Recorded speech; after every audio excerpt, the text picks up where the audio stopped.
성경 봉독하시겠습니다. 오늘 읽으실 말씀은 골로새서 1장 24절부터 29절 말씀입니다. 죄송합니다. 다 함께 성경 봉독하시겠습니다. 시작. 나는 이제 너희를 위하여 받는 괴로움을 기뻐하고 그리스도의 남는 고난을 그의 몸된 교회를 위하여 내 육체에 채우노라. 내가 교회에 일꾼된 것은 하나님이 너희를 위하여 내게 주신 직분을 따라 하나님의 말씀을 이루려 함이니라.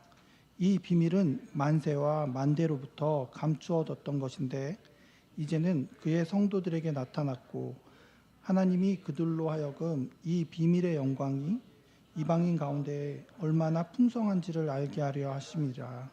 이 비밀은 너희 안에 계신 그리스도시니 곧 영광의 소망이시라.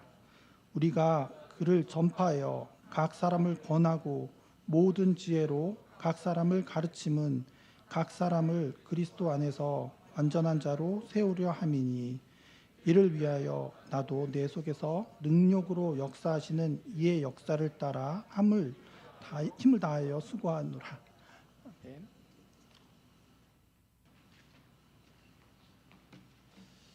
오늘 요한 선교회 헌신예배 말씀 전해줄 김용욱 목사님 잠시 제가 소개하고 우리 말씀 나누도록 하겠습니다.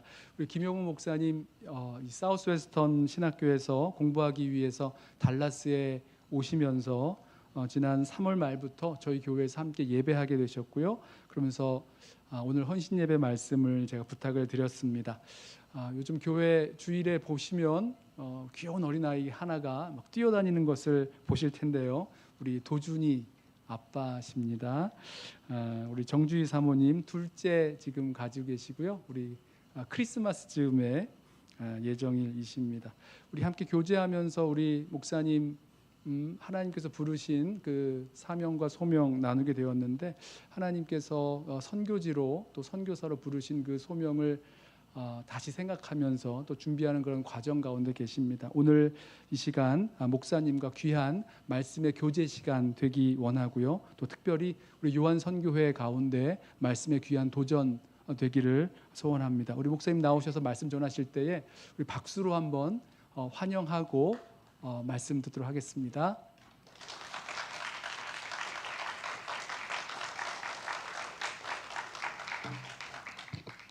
잠깐 기도하겠습니다. 하나님 감사합니다. 이 시간 주의 말씀을 사모하며 기도하기 위해 이 자리에 나온 모든 성도님들을 주님 기억하여 주옵소서. 부족한 종교의 입술을 통하여 주의 말씀을 들을 때 성령님 그 마음의 문을 열어 깨닫게 하시고 기도의 제목들을 생각하게 하시며 기도로 주님 앞에 나아가는 시간 되게 하여 주옵소서. 감사드리며 예수님의 이름으로 기도드립니다. 아멘. 이 시간 금요기도의 자리에 나오신 성도님들을 주님의 이름으로 축복하고 환영합니다.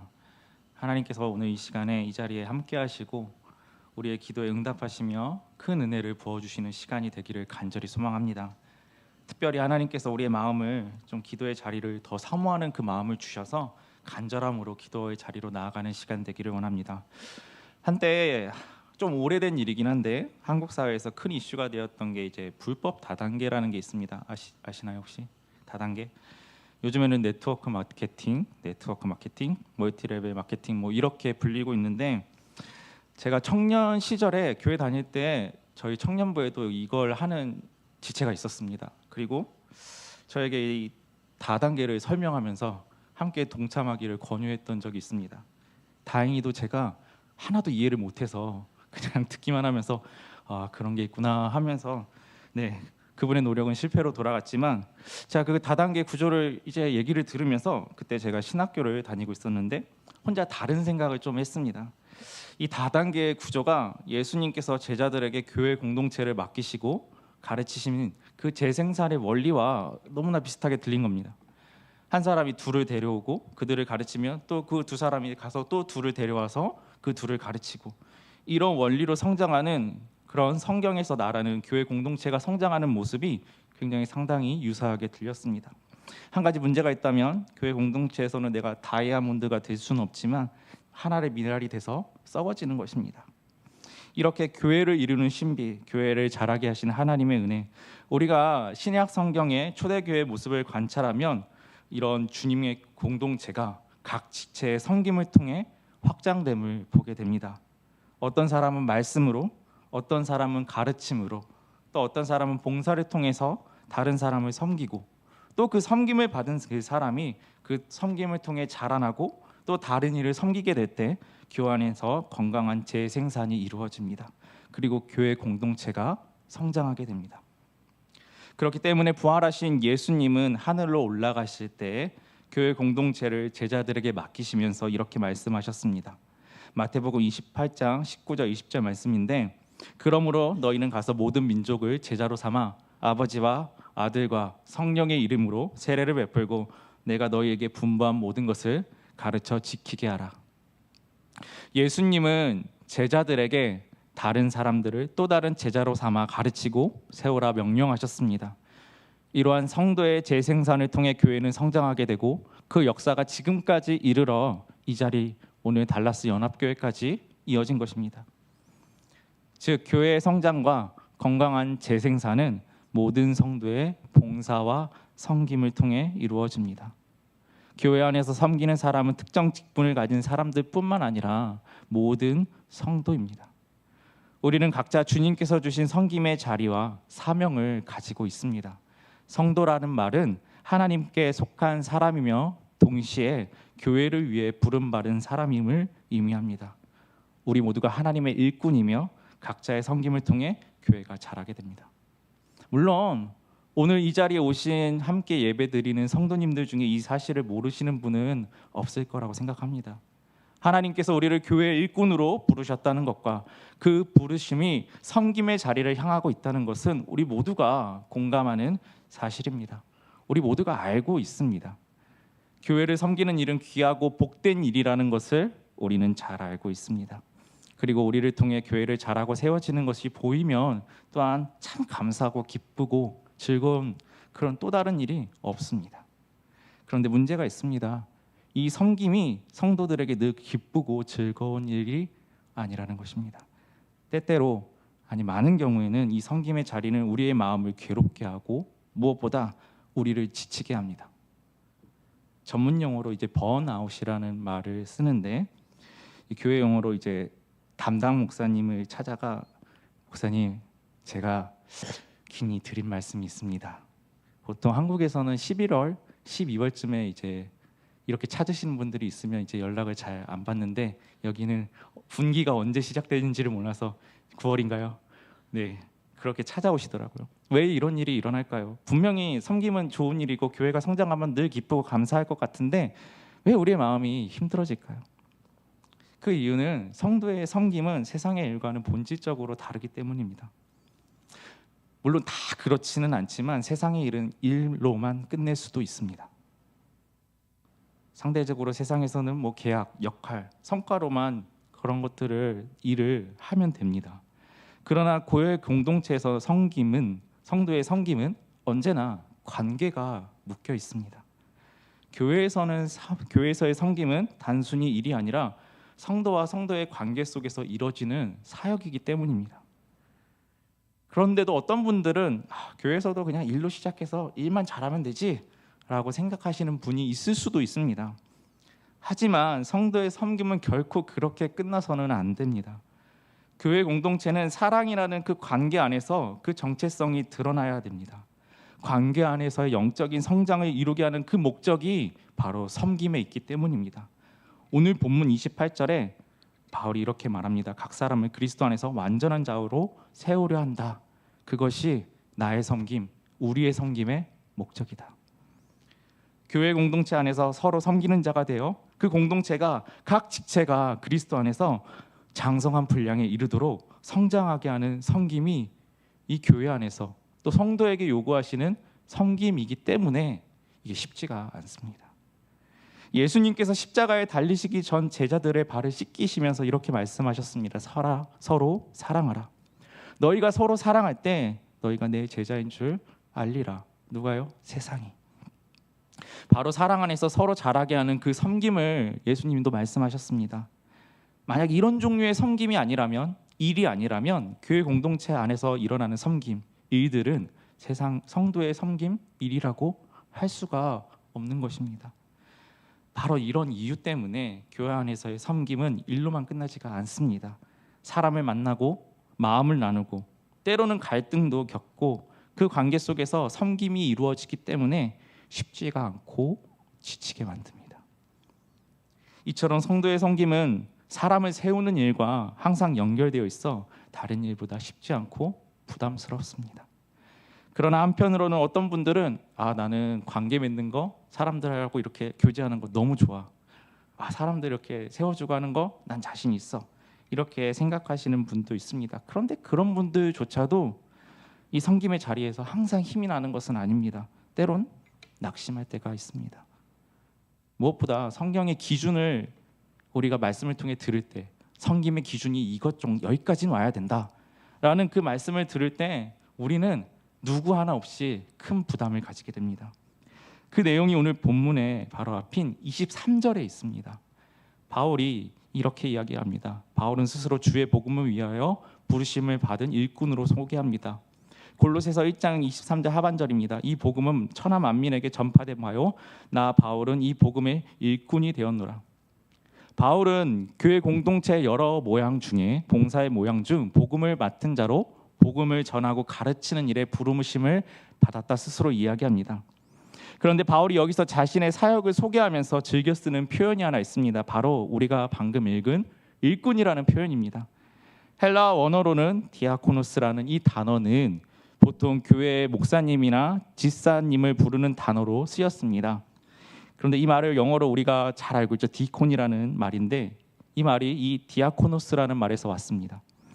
그런데 이 단어의 원래 뜻은 이 디아코라는 말은 다른 사람 밑에서 시중을 드는 종의 섬김을 의미합니다.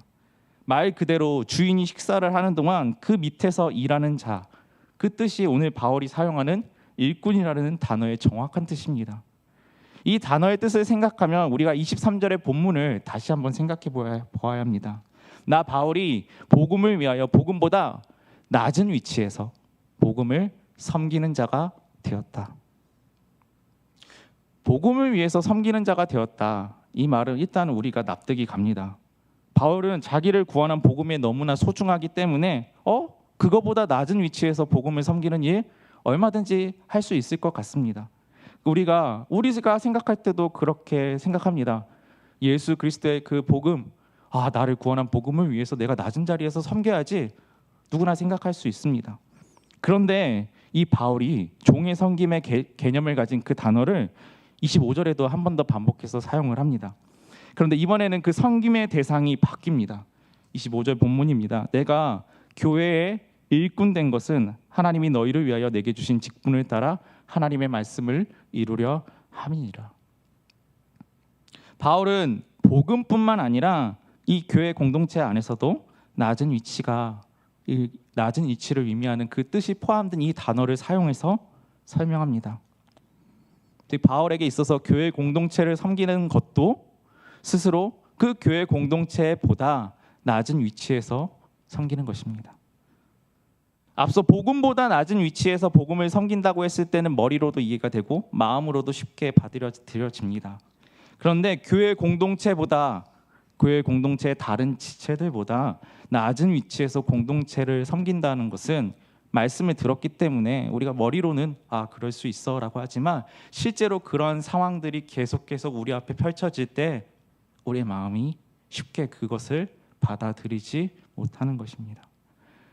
더욱이 우리 자신이 교회를 섬기는 횟수가 많아질수록 교회 공동체에 대한 섬김의 영역과 영향력이 점점 더 커질수록 이 교회 공동체의 다른 지체들보다 내가 낮은 위치에서 섬겨야 된다는 그 사실이 쉽지가 않습니다. 그래서 어느 순간부터는 이 섬김이라는 그 말 자체도 이 낮은 위치라는 그 말의 그 본질적인 의미 대신에 섬김에 대한 그 고상한 뜻만 의미지만 남겨지게 되었습니다. 그리고는 어느 지점에 이르면은 내가 이것까지 해야 돼? 그런 마음이 우리에게 들어오는 것입니다. 우리 안에는 다른 사람과 비교하여 높은 자리에 있으려 하는 그 본능이 이 섬김의 본질적인 의미와 그 괴리를 불러오는 것입니다. 하나님의 말씀과 우리의 육신의 본능이 충돌하는 것입니다. 낮아지기 싫어하는 우리의 마음이요. 앞에서 이야기한 것처럼 성도들이 교회를 섬기는 일의 힘듦을 느끼는 것은 단순히 육체적으로 힘듦보다는 이런 마음에서 오는 고통이 성도들을 섬김의 자리에서 자꾸 피하게 만드는 것입니다. 그런데 이렇게 낮아져서 낮은 위치에서 섬겨야 된다는 그것뿐만 아니라 이 섬김을 더 어렵게 만드는 것이 있습니다. 바로 고난입니다. 오늘 본문에 바울이 이렇게 말합니다. 섬김은 고난을 수반한다. 사실 이것이야말로 많은 성도들이 교회 안에서 섬김의 자리를 부담스럽게 느끼고 때로는 피하고 싶게 만드는 이유입니다. 바울의 고백을 보면 그가 이해하는 섬김의 길에는 언제나 고난이 함께 있었습니다. 그렇다면 여기서 말하는 그리스도의 그 남은 고난이라고 오늘 본문에 바울이 얘기했는데 그게 도대체 무엇일까요? 이 표현은 그리스도의 십자가 고난이 불완전하다거나 대석의 사역이 부족했거나 그런 뜻이 전혀 아닙니다. 바울이 말하는 이 고난은 구속의 고난이 아니라 사역의 고난, 곧 교회를 세우는 그 복음을 전하는 과정에서 그리스도를 따르는 자가 자발적으로 감당하게 되는 고난을 말합니다. 이 점은 바울이 다른 서신에서도 분명하게 이야기합니다. 고린도후서 6장 4절에 바울이 이렇게 고백합니다. 오직 모든 일에 하나님의 일꾼으로 자천하여 많이 견디는 것과 환난과 굽힘과 고난과, 또 디모데후서 2장 3절에 제자 디모데에게는 이렇게 권면하니라. 너는 그리스도 예수의 좋은 병사로 나와 함께 고난을 받으라. 이처럼 바울은 복음과 교회를 위한 섬김에는 반드시 고난도 따른다 말합니다. 이 고난은 자연스럽게 생기는 고난이 아니라 자발적으로 선택하는, 감수하는 고난입니다. 스스로 자처하는 고난. 쉽게 말해 내가 이걸 섬기지 않았으면은 겪지는 않아도 될 그런 고난을 말합니다. 사랑하는 성도 여러분, 이 말씀이 어떻게 보면 피부로 잘 느껴지지 않으십니까? 우리가 교회를 섬기다 보면 섬기지 않았다면 빼앗기지 않았을 시간, 지출하지 않았을 재정, 무엇보다 겪지 않아도 됐을 감정적인 소모들, 우리가 그것들을 스스로 감수할 때가 많습니다. 저는 이 부분에서 제가 이전에 사역했던 청소년부 교사들을 생각하면은 좀 많이 이해가 됩니다. 우리 선생님들은 자신의 시간과 물질을 들여 섬기는 것에는 결코 인색하지 않으셨습니다. 그런데 가장 힘들어하셨던 부분이 있었는데 언제나 이 감정적인 소모를 너무 힘들어하셨어요. 예를 들어서 이제 선생님이 어떤 학생에게 일주일 이제 한 월, 화, 수 정도 되면은 잘 지내니? 어떻게 학교 생활은 어떠니? 기도 제목은 없니? 하고 이제 카톡을 보내면 일이 분명히 사라져요. 읽었어요. 답이 없어요. 토요일 날 내일 교회 와야지 연락을 해요. 답이 없어요. 그러게 한 번, 두 번 쌓이고 그러면 선생님들의 마음도, 이 교사들의 마음도 기다리던 마음이 섭섭함, 서운함, 심지어는 낙심하는 마음까지 이르게 됩니다. 이 섬김의 이름으로 감내해야 되는 고난인 것입니다. 너무 단순한 논리죠. 주일학교 교사라는 섬김의 자리가 있지 않았다면 그 고난은 애초에 없었을 것입니다. 하지만 교사이기에 그 사랑하는 아이를 위해 마음을 쓰는 그 섬김의 자리에 스스로 갔기 때문에 그 고난들이 찾아오는 것입니다. 그리고 이것은 교사들만의 이야기는 아닙니다. 모든 섬김, 그것이 예배 안내든 주방봉사든 셀리더든 중보기도든 진지하게 마음을 다해서 어떤 교회 안에서 다른 영혼들을 섬기고자 하는 어떤 지점에 도달하면은 반드시 이러한 영적인 소모가 우리 가운데, 그런 고난의 종류들이 찾아오게 됩니다. 지금까지 내용을 요약하면 이렇습니다.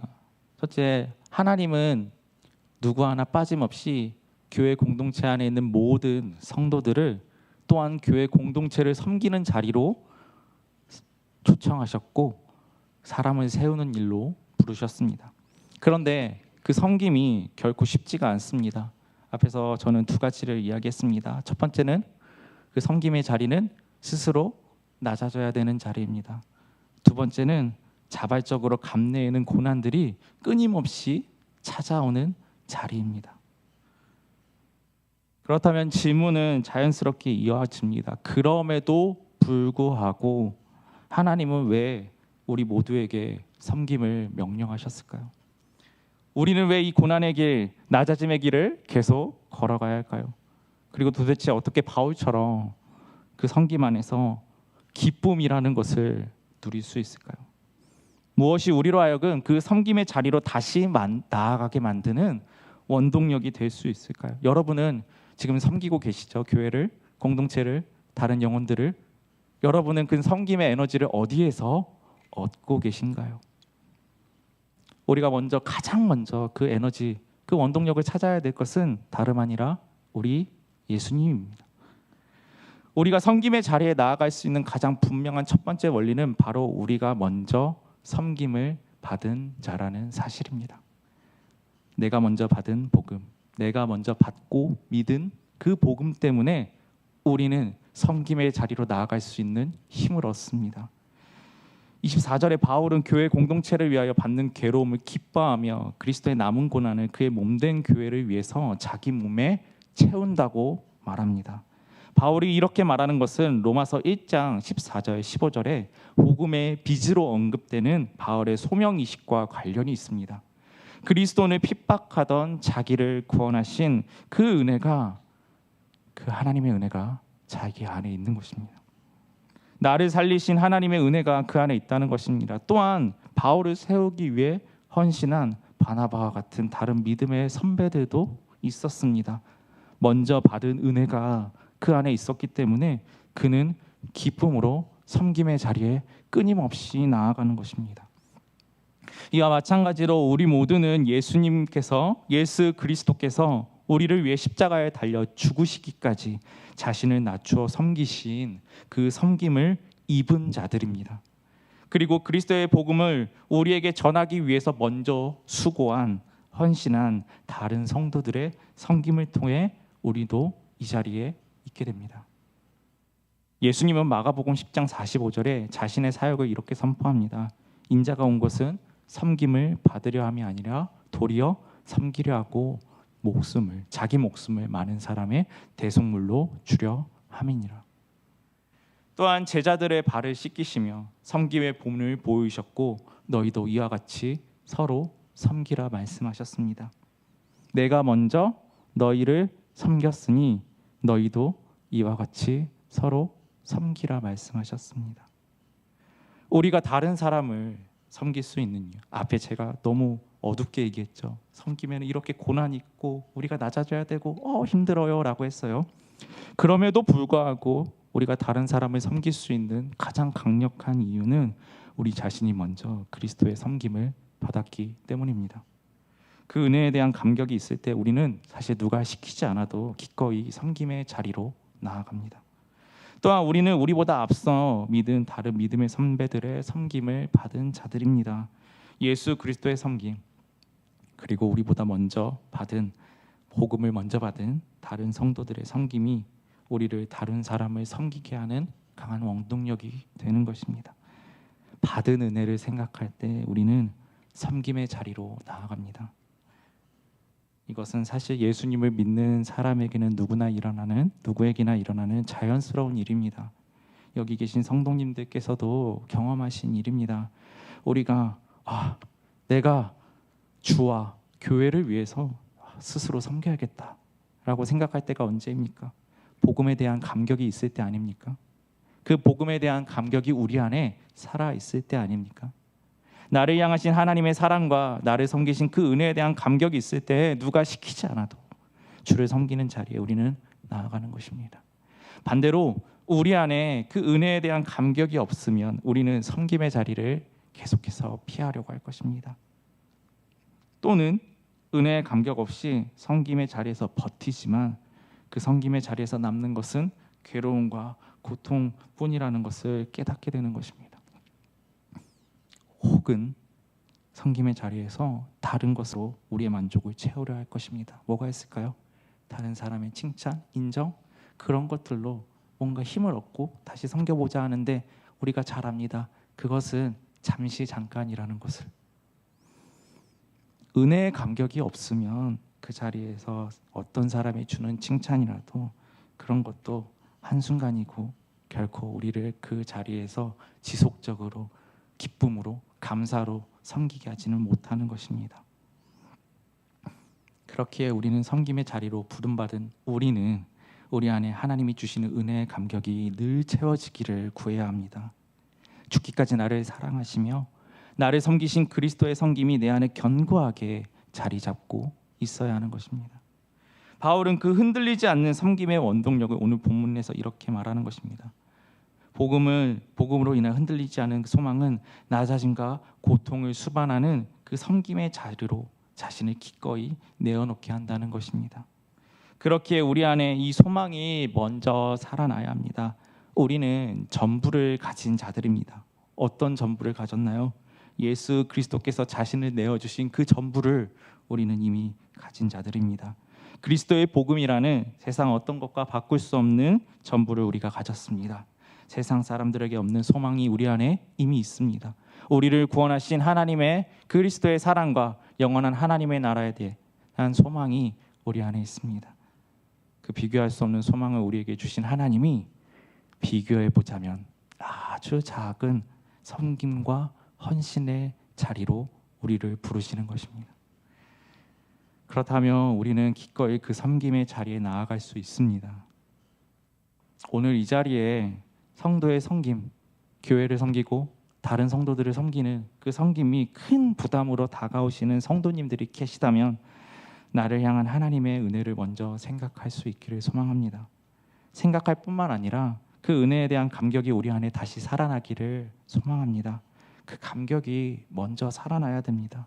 그렇지 않으면 우리는 금방 지치게 될 것이고 앞서 이야기한 것처럼 그 채워지지 않는 부분을 다른 것으로 채우려고 할 것입니다. 그러면 그 섬김은 온전한 섬김이 될 수가 없습니다. 우리가 섬김의 자리로 기꺼이 나아갈 수 있는 첫 번째 이유, 앞에서 살펴본 것처럼 우리 안에 먼저 받은 은혜가 있기 때문입니다. 그러나 우리는 또 다른 섬김의 원동력이 필요합니다. 그리고 저는 이 두 번째 원동력이 오늘날 많은 교회들, 우리 교회에 점점점 사라지고 있는 것이라고 생각합니다. 바로 그리스도의 영광에 대한 기대와 소망입니다. 우리는 섬김을 통해 교회 안에서 생명의 재생산, 즉 영혼의 성장과 구원의 열매가 일어난다는 것을 믿고 기대해야 합니다. 하지만 안타깝게도 많은 성도님들의 마음에서 이 열매에 대한 기대가 점점 희미해지고 있는 것 같습니다. 내가 아무리 애를 써도 뭐가 달라지겠어? 내가 일을 한다고 해서 누가 변하겠어? 그런 생각들이 우리 안에 들어오면은 섬김이 기쁨이 아닌 의무, 감격이 아닌 부담이 되어버립니다. 바울은 그런데 단지 그렇게 사역하지 않았습니다. 오히려 그는 열매에 대한 기대를 가지고 소망하며 교회를 섬겼고 그리고 실제로 그 열매들을 맛보았습니다. 골로새서 1장 26절 27절 상반절에 바울이 이렇게 얘기합니다. 이 비밀은 만세와 만대로부터 감추어졌던 것인데 이제는 그의 성도들에게 나타났고 하나님이 그들로 하여금 이 비밀의 영광이 이방인 가운데 얼마나 풍성한지를 알게 하려 하심이라. 바울은 이 사실에 근거하여 골로새 교회 성도들에게 이야기합니다. 이방인의 사도로서 풍성한 그리스도의 복음의 비밀이 이제는 유대인들뿐만 아니라 그 벽이 허물어져 이방인에게까지 전해졌고 바울은 영혼들을 구원해 주께 돌아온 일을 소망하며 실제로 그것들이 일어나는 것을 직접 목격했습니다. 복음의 능력이 드러나는 것에 대한 강력한 이 소망이 바울이 낮아지는 섬김의 자리로 나아가는 또 다른 원동력이 되었습니다. 바울은 자신이 이방인의 사도라는 것을 그리고 자기의 섬김을 통해 이방의 복음이 전해지고 교회가 자라고 하나님 앞에서 열매가 풍성하게 맺히는 것을 숨기지 않았습니다. 그리고 그 열매로 인해 바울 스스로도 기뻐하고 즐거워했습니다. 이 열매를 맛보는 것과 더 풍성한 열매가 맺어질 거라는 기대와 소망이 있기에 바울은 고난 중에도 주의 교회를 섬기는 일이 기쁘다고 고백한 것입니다. 성도 여러분, 나의 섬김을 위해서 나의 섬김으로 인해서 주의 교회가 든든히 세워지고 열매가 풍성히 맺혀지는 것을 기뻐하는 것은 하나님의 영광을 가로채는 게 아닙니다. 오히려 하나님의 영광이 드러남으로 우리가 함께 기뻐하며 더욱 섬김의 자리로 나아가게 하는 힘이 됩니다. 예수님께서 마태복음 25장 21절에 달란트 비유를 하실 때 말씀하시면서 주인의 일에 충성된 자들을 향하여 이렇게 말씀하십니다. 그 주인이 이르되 잘하였도다 착하고 충성된 종아, 내가 적은 일에 충성하였으며 내가 많은 것을 내게 맡기리니 내 주인의 즐거움에 참여할지어다. 주인이 칭찬만 하지 않습니다. 뭐라고 말합니까? 즐거움에 참여하라 말합니다. 함께 기뻐하라 말씀하십니다. 섬김의 결과를 함께 즐거워하고 기뻐하자 예수님 말씀하셨습니다. 물론 성도라면 교회가 성장하는 일이 즐겁고 기쁘지 않은 자가 어디 있겠습니까? 그런데 문제는 그 일이 일어나지 않을 거라고 생각하는 것입니다. 열매와 결과에 대한 기대와 소망이 점점 희미해지는 것입니다. 그 소망을 잃어버리면요 어떻게 될까요? 달란트 비유에서 누가 있죠? 한 달란트 받은 자는 그 달란트를 숨겨버리죠. 섬김의 자리를 피해버립니다. 나의 섬김으로 인해서 다른 지체가 자라고 세워지는 것에 대한 기대와 소망이 사라지면 우리는 섬김의 자리에서 버티지 못합니다. 그 일들을 꿈꾸고 기대하는 마음이 우리 마음에서 점점 사라지면 그 섬김이 괴롭고 힘든 일로만 다가옵니다. 물론 우리가 생각한 시간에 열매가 맺어지지 않을 수도 있습니다. 열매가 없는 것처럼 보일 수도 있습니다. 그러나 그렇다고 해서 성도는 열매에 대한 기대와 소망을 저버리면 안 되는 것입니다. 하나님이 나의 섬김을 사용하셔서 하나님의 일을 이루시고 열매를 맺으신다는 그 기대와 소망을 빼앗기면 안 되는 것입니다. 우리가 그 기대와 소망을 빼앗기지 않아야 하는 이유가 있습니다. 오늘 본문 29절입니다. 혹시 띄워주실 수 있나요? 함께 읽어볼까요? 시작. 이를 위하여 나도 내 속에서 능력으로 역사하시는 이의 역사를 따라 힘을 다하여 수고하노라. 이런 말씀입니다. 내가 수고하여 교회를 섬기는 줄 알았는데 알고 보니 내 안에서 역사하시는 하나님이 계시더라. 내 힘으로 하는 줄 알았는데 그게 아니었다는 것입니다. 내 안에 계시는 하나님이 섬길 힘과 능력도 주셨다는 것입니다. 만약에 우리의 힘으로 섬기려고 하면 우리는 열매 못 볼 수도 있습니다. 실패할 수도 있습니다. 열매가 맺어지지 않을 수도 있습니다. 그러나 오늘 바울이 고백한 것처럼 하나님이 우리 안에서 능력으로 역사하시면 반드시 우리의 섬김이 열매를 맺게 될 것입니다. 그리고 그 열매를 통해서 우리는 하나님의 기쁨에 참여하는 자가 됩니다. 열매로 인해 기뻐하는 일은 우리에게도 일어날 수 있습니다. 우리 교회도 날마다 성도들의 섬김과 헌신을 통해 열매를 맺고 자라는 일이 일어날 것입니다. 기대와 소망을 잃어버리지 않아야 합니다. 왜냐하면 이 교회 안에서 각 성도 안에서 역사하시는 분은 실패하지 않으시는 능력의 하나님이시기 때문입니다. 그렇게 우리는 섬길 수가 있습니다. 실망하지 않고 실패하지 않고 낙심하지 않고 낭망하지 않고 때로는 넘어질 수 있지만 다시 일어나서 교회와 교회 공동체 안에 있는 다른 지체들을 섬기며 서로 그리스도 안에 장성한 분량에 이를 때까지 이 교회가 건강하게 자라게 할 수 있습니다. 우리의 기대와 소망이 결코 헛된 것이 아니기 때문입니다. 우리의 마음에 섬김의 기쁨이 회복되기를 소망합니다. 낮아져야 하는 괴로움도 그리스도의 남은 고난을 채워야 되는 부담감도 우리 안에 이미 주신 그리스도에 대한 소망과 우리의 섬김을 통해 하나님이 이루실 열매에 대한 그 소망과는 비교할 수가 없는 것이기 때문입니다.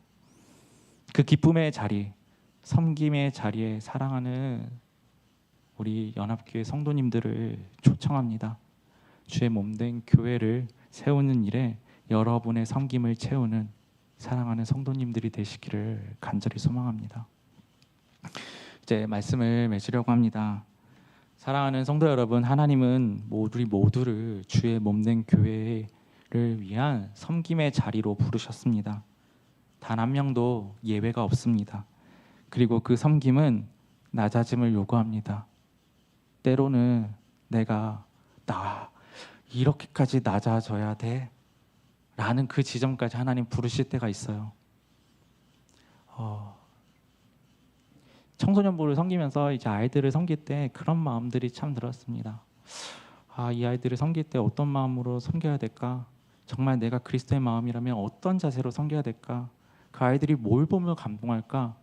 그 아이들이 어떤 부분에서 감동하냐면요, 자기보다 나이 많고 자기보다 신앙의 연수도 오래되신 어른, 교사들이 자기를 위해서 체면도 버리고 낮아질 때 그 섬김을 보면서 감격하더라고요. 그렇게 고백합니다. 저분은 정말 예수님 때문에 저렇게 나를 섬기시는구나. 저렇게 예수님 때문에 나를 섬기기 위해서 저렇게 힘든 일들을 감당하시는구나. 그 섬김의 자리에서 우리의 낮아짐을 요구하실 때 우리가 나아가기 원합니다. 또한 그 섬김을 통해서 찾아오는 많은 고난들이 있을 때 우리가 기억했으면 좋겠습니다. 이 고난이 지금 크게 느껴질 때 내가 이렇게까지 섬겨야 돼? 이런 힘들고 어려운 나를, 마음이 괴롭고 힘든데 이것까지 해야 돼? 라는 마음이 들 때 반드시 우리가 기억해야 됩니다. 내 안에 먼저 받은 은혜가 있다. 하나님이 나에게 먼저 주신 그 은혜가 있다. 또한 지금은 이렇게 고난 가운데 있지만 분명히 하나님 살아계시기에 이 시간을 지날 때 반드시 열매 맺게 하실 것이다. 내 안에는 은혜의 감격, 그리고 나의 섬김을 통해 맺어질 열매에 대한 기대와 소망으로 우리는 섬김의 자리에 나아가야 합니다. 여러분, 기대와 소망이 있으신가요? 하나님께서 우리 안에서 역사하시며 하나님이 이 교회를 통해서 또 우리 한 사람 사람을 통해서 성도가 서로를 세우고 그리스도의 장성한 분량까지 서로 자라게 하실 것이라는 기대와 소망이 우리 가운데 있나요? 저는 있습니다. 왜냐하면 이 교회는 하나님의 것이기 때문입니다. 예수 그리스도께서 주인 되시고 오늘 바울이 마지막에 이야기한 것처럼 내 힘으로 하는 게 아니라 내 안에서 역사하시는 성령 하나님이 계시기 때문에 나는 고난을 싫어하고 나는 낮아지기 싫어하는데 성령이 내 안에 역사하시니 낮아지고 고난까지 감당하면서 섬길 때 하나님 열매 맺게 하시는 그 일들을 반드시 우리가 소망하며 나아가기를 원합니다. 이 시간 함께 찬양하며 나아가기 원합니다.